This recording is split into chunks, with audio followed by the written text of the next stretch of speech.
Hello and welcome to Beyond the Bio. Today I am joined by Adam Smith. Adam is the co-founder of A-Game, an entrepreneur and transformational coach who has built an audience of more than 50,000 across social media. Adam's approach to content and thought leadership has helped him build his brand, work with organizations including Amazon and Dell and Premier League athletes, win multiple awards, and create opportunities well beyond social media itself. Today, we're talking about how to create content that builds your reputation, establishes you as an expert, and ultimately leads to business. Adam, welcome to Beyond the Bio. Thank you very much. What an intro. You make it sound like I know what I'm talking about.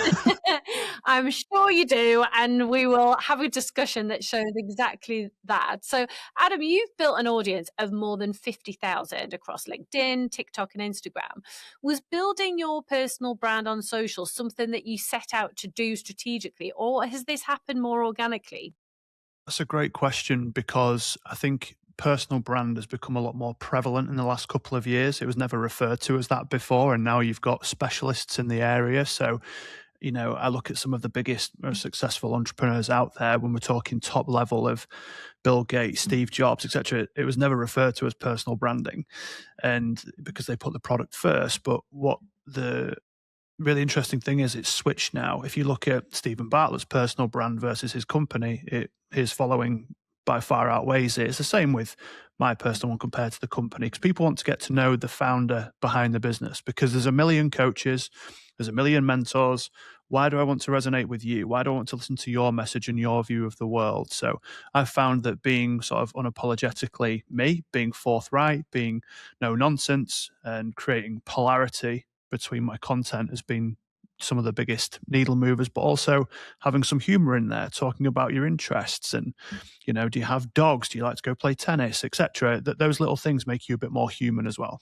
And we'll come back to some of those points that you just raised there about having opinions and things. But when did you realize that content could do more than just generate likes and followers, and it's actually a way that you can build your credibility, but more importantly, create those opportunities? What I realized was when we first moved on to LinkedIn, which was probably 4 or 5 years ago now, the viral posts brought in the least amount of work and it got you some of the wrong eyeballs. So the biggest thing I would say to anybody is don't create content for virality unless you have like a product, because otherwise you're just going to keep attracting the wrong people to your business.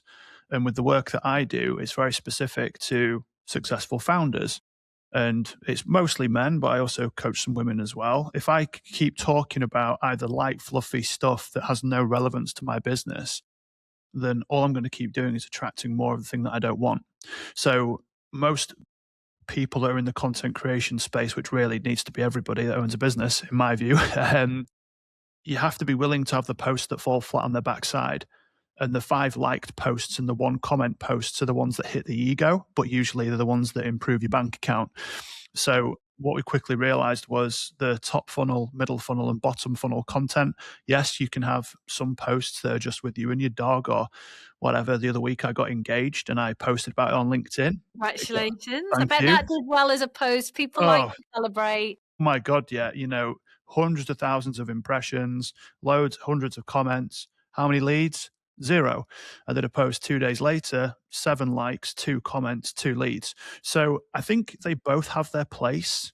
But what I learned very quickly was you have to talk very directly and very potently on platforms like LinkedIn, because what I help people do, or what I used to help people do in particular, no one's going to really comment on that and no one's going to really contribute to the content. But you're talking to one avatar, one person, one pain point over and over and over again until you become bored of it.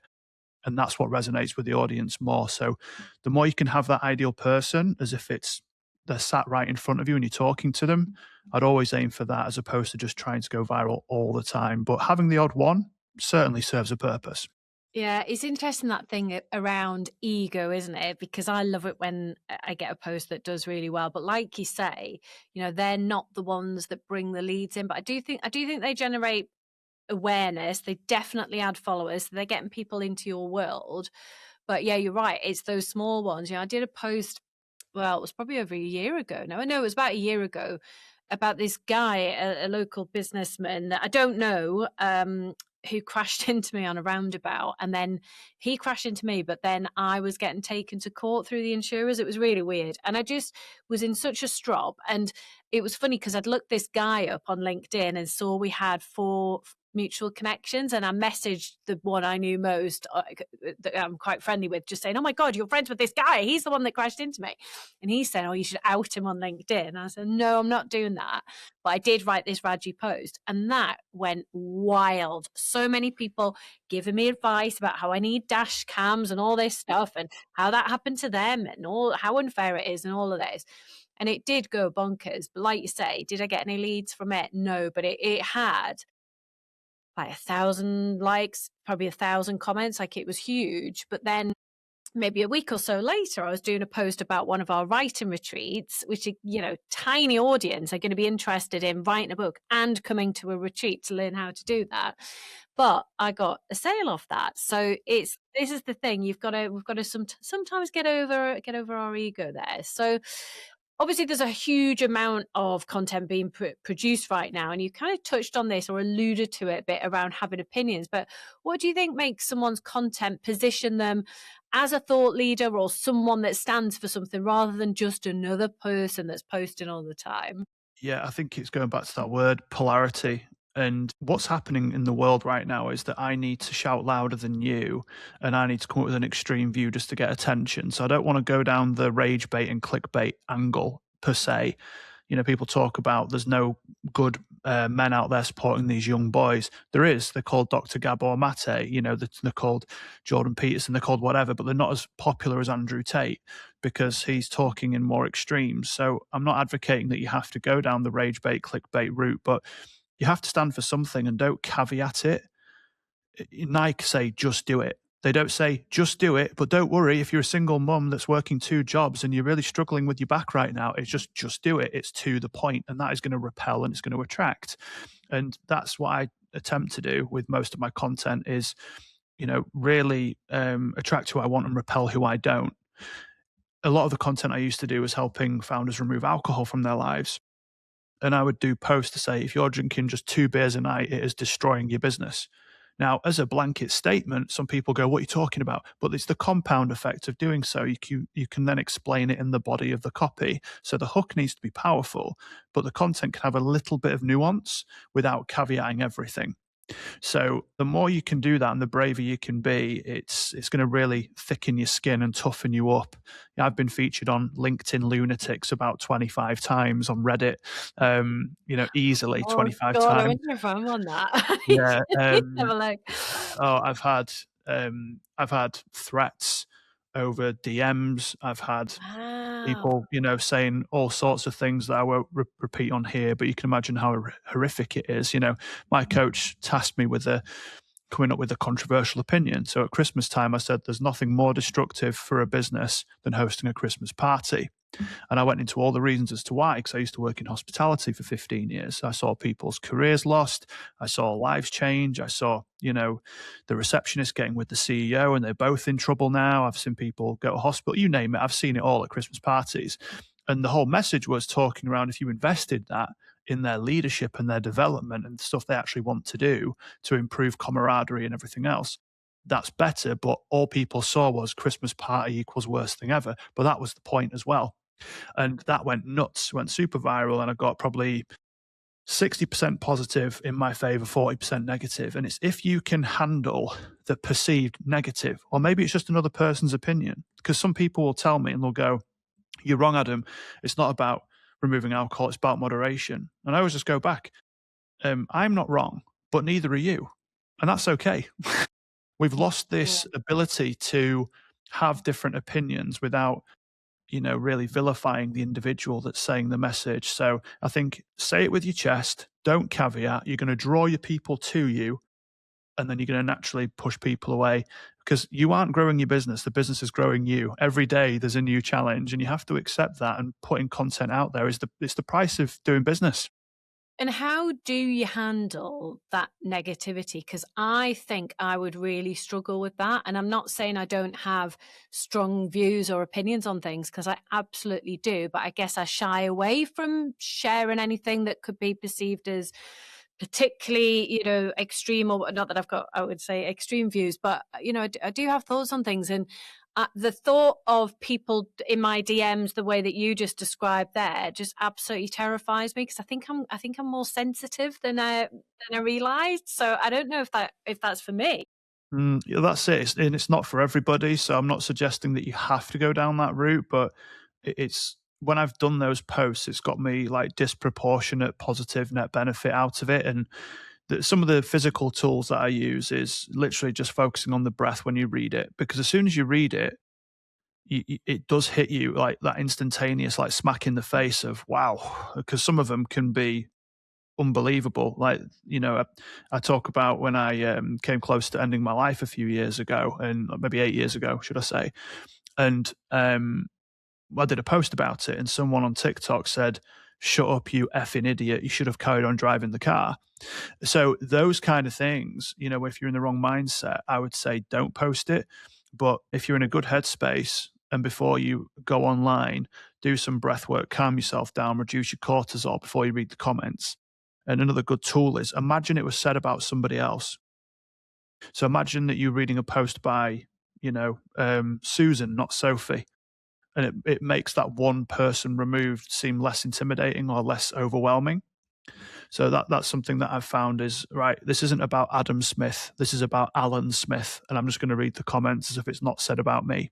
And the thing is as well that they're just seeing a character that's on a screen and they're just typing words on a laptop. I get to decide what those words mean. And I often think of it as a gift because it shows you where you aren't healed. So if you can read a comment and it just water off a duck's back, you're okay with it. If they said to me, "You're a silly Billy with green hair," I won't be offended. But if they say, "You're an idiot, you're stupid, you don't know what you're talking about," and I had some hang up from school days, for example, about not being intelligent enough, that's going to hit me a lot harder. So we often get offended or hurt by things that we have a little bit of truth in it or that we think to have truth in it. So I'd say it's a really good opportunity to do some deep inner work around it as well, because that will set you free and give you, like I said, disproportionate outcomes in your business. Some great tips in there. Definitely been in that right frame of mind. I know when I'm feeling a bit more sensitive or just not full strength, posting something that would invite any kind of comments like that, it just would not be a sensible thing to do. Do you find that there's a difference between each of the platforms that you're on in terms of those kinds of comments? You're smiling there, I yeah? am, yeah. All right, rank them for me, best to Oh, worst. wow. LinkedIn can surprise you in how visceral it can be, given it says their title of their job or their business. I've seen one guy I've messaged privately, and I said, "I've taken a screenshot of your comment." He called me the derogatory F word as relating to a gay person, essentially, and I'm not Right. gay, but I don't always like saying that word out loud. It gives me a bit of an aversion, and people can find it offensive. And he called me that. I said, "I'm going to give you one opportunity to delete this, or I've got the screenshot now, and I'll be speaking to your HR director because I can see which company you work for." Straight away, apologizing, groveling, etc. He was drunk when he did it. And I thought, "You're on LinkedIn, mate. That is wild."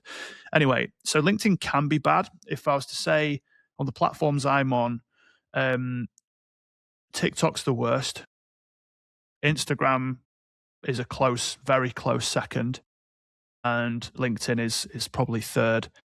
But Facebook can be pretty horrific as well. So I would say that, yeah, the biggest platform I've got is probably TikTok. It's like 20 plus thousand on there. Instagram, I've been, inconsistently because I don't really get loads of leads from there. It's all usually through LinkedIn or my podcast.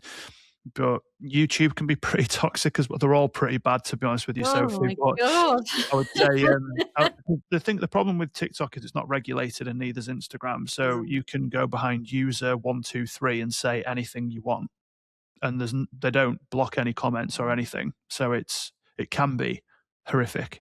And is your strategy for each of those platforms the same, or have you got a different approach for each of them?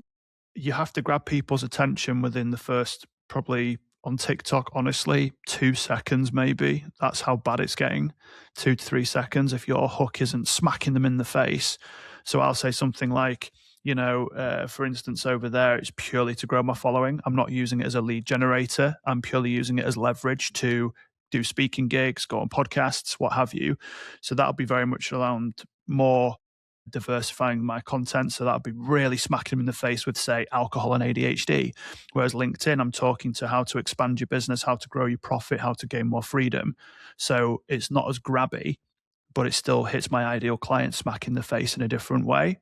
Instagram, we're kind of just testing the water out a little bit, to be honest with you. So doing trial reels and, again, using different kinds of hooks, different styles of content. What worked about it, what didn't work about it, what do we perceive to be working and not working. And ultimately, it's usually leads or conversations rather than views, clicks, and likes. Because as I said earlier, it can help and it can lead to the bottom funnel, but really it's about cash in the bank. So LinkedIn's our main cash cow. TikTok is purely for exposure and racking up the numbers. And you can rack up numbers on TikTok 10x better than any other platform. So, I've had an Instagram account for 3 or 4 years. I've got maybe 4 or 5,000 on there, but TikTok, if you can have one video, could gain you 6 or 7,000 followers easily. Yeah, and LinkedIn is still quite good for that as well. But I found Instagram a bit more of a slow burner for me personally, for what I talk about. My focus is LinkedIn first, Instagram second, and I don't use any of the others for business. And I find LinkedIn slow for follower growth. And like you, I'm not consistent with it, so I need to be much better. However, I use my stories a lot and I do get a lot of leads through Instagram. So I think it's surprising actually how much you can get through there, but I need to be better. How much of your content is strategically planned out versus kind of in the moment, I'm responding to something, or I've just had this idea and I'm doing it now? We're very intentional around content creation for LinkedIn. So every Monday from 3 p.m. till 4:30, I'll write my posts out for that week. So I'll write 10 posts, or I'll do 5 written and 5 video, but I have to do the caption. And then I schedule them all, so it's a physically blocked out time.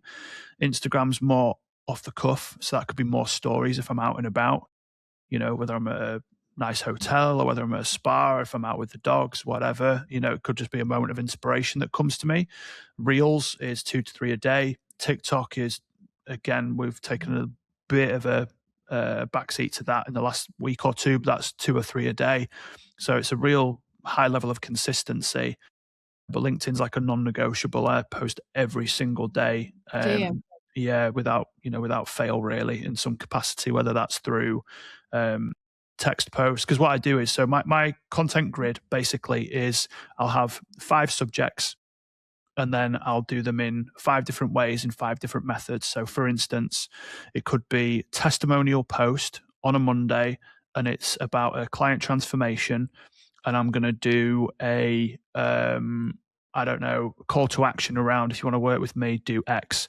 The next one might be a video, or the next Monday might be a video about the testimonial, about the call to action to work with me. So it's the same message but said in different ways, so it doesn't become monotonous and boring. So you're still repeating the same thing, but you're coming up with 5 different styles of side-by-side pictures, video, just written, a video of the client saying the benefits that they've seen, newsletters, etc. So you're just varying it. So alongside obviously being consistent with your content, you've also won awards and been featured in a book.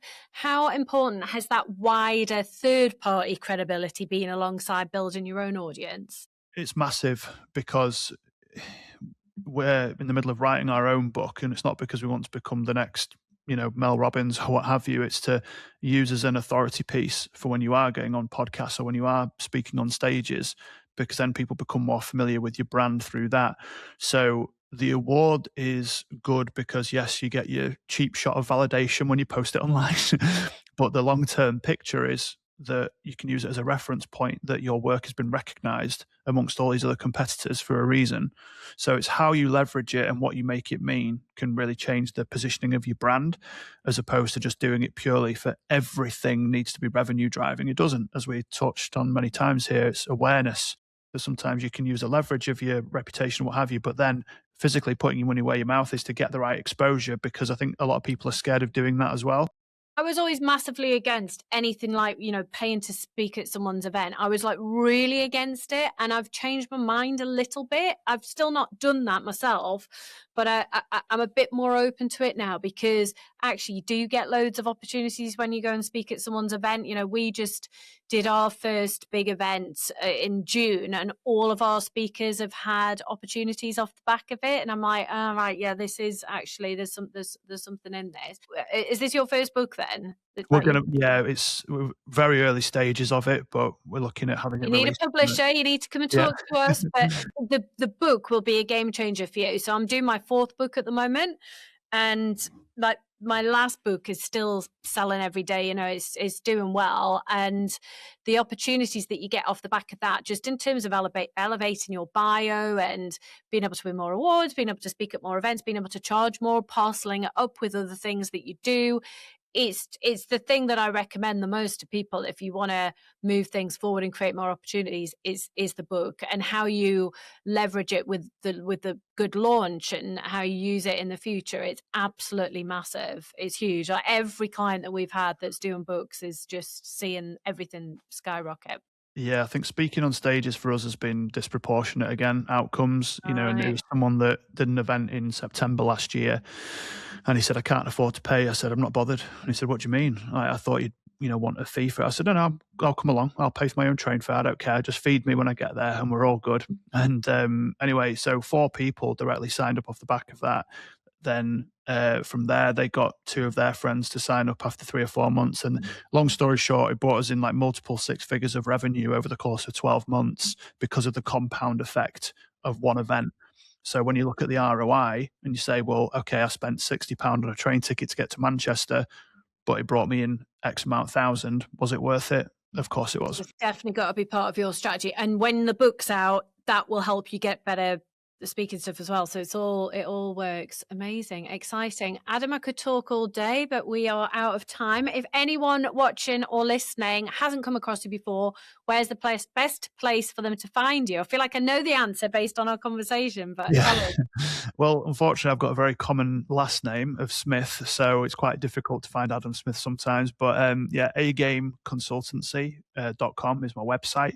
We've got a podcast called Aligned. It's the unfiltered podcast for founders. And then on LinkedIn, if you type in A Game Adam Smith, that should come up as well. Cool. And we'll pop those links in the show notes just to make that super easy so they don't find the wrong Adam Smith. Yeah. Amazing. Adam, thank you so much. My pleasure. Thank you for listening.